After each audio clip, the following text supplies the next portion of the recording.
October 23rd. I hope your day treats you well. In any case, it's time for coffee and a chat about a realistic utopia of a fair society, because this must be our goal, this fair society, if we want to stop war and violence invading and destroying our lives. I said yesterday that I believe Rawls' approach to liberalism should be preferred to all other ideologies because its starting point is fairness. For that purpose, I defined ideology as a complete dataset meant to replace some data members would otherwise choose themselves for their individual generation of a model of a world. They replace it to align their otherwise diverse models and those to enable cooperation. It's the only way to do it. You need common ground to start from. An ideology must offer, therefore, a solution to the problem that the replacement of data makes the resulting model of a world in the members' minds less ideal for their personal survival. Thus, the act creates a dependency on the group for something, survival, that could be achieved by the member alone if it were not for the desire to cooperate.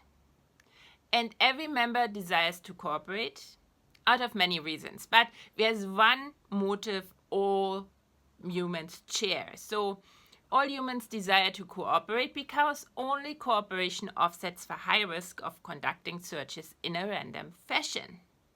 Doing it in this fashion promises the highest payoff. So we want to do it.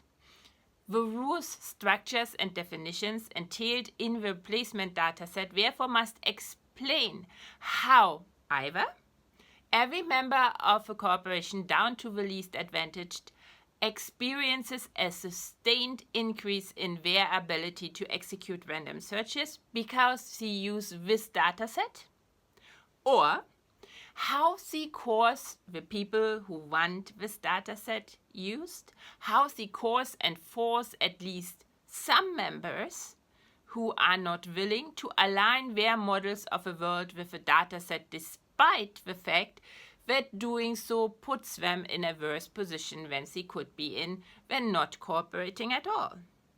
These are the only two ways. So the ideology has to explain either that the former or the latter. Rawls' hypothetical, the original position, proposes a way how to create, maintain, and adjust a dataset that leads us to the former, the willing acceptance. Physicists would call it probably a fairy cacao, the fairy cacao of human existence. What gets stripped away are all the preconceptions we have about cooperation, what is necessary to cooperate, and what should be the outcome. We are to step back into the shoes of the very first humans ever contemplating cooperation. What part of their models of the world they are willing to give up to allow alignment, and what parts of their models of the world must remain diverse so that an increased ability to execute random searches can still actually be useful to them personally, but also the group as a whole. In the original position, the fact that we don't know our own skills or social position or even our religious and moral beliefs means that we cannot tailor our choice of principles simply to benefit ourselves.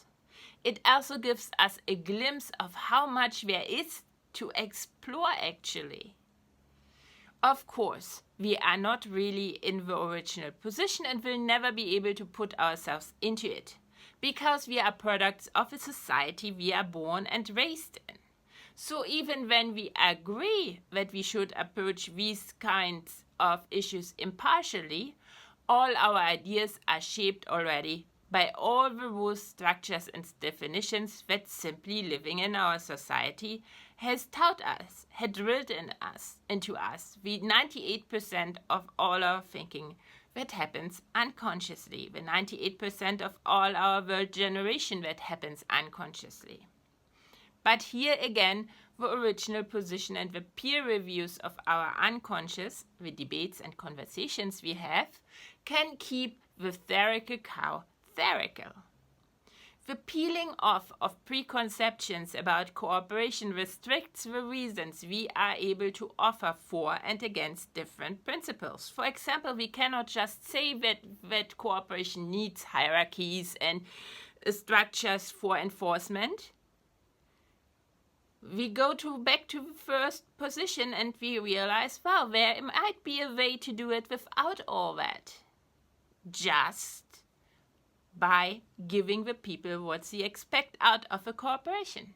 So it prevents us from arguing for certain principles in terms of our own individual interests, and it forces us to justify them from an impartial perspective and with a main goal in mind: a sustained increase in every member's ability to execute random searches.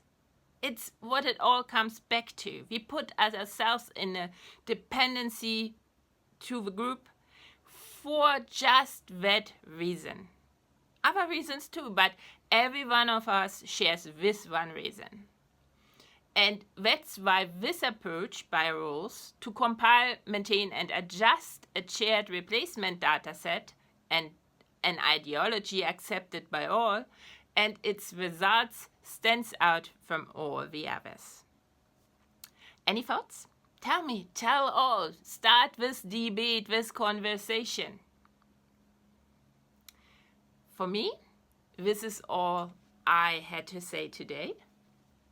For now, I will be back tonight with a TikTok live. You're cordially invited into my kitchen, where I will prep dinner and talk about just that while I'm doing so. If that's not your cup of tea, you can come back tomorrow for another video, hopefully.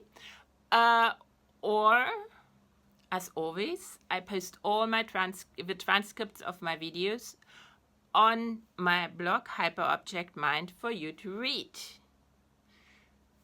So, I hope to meet you again somewhere. Until then, bye.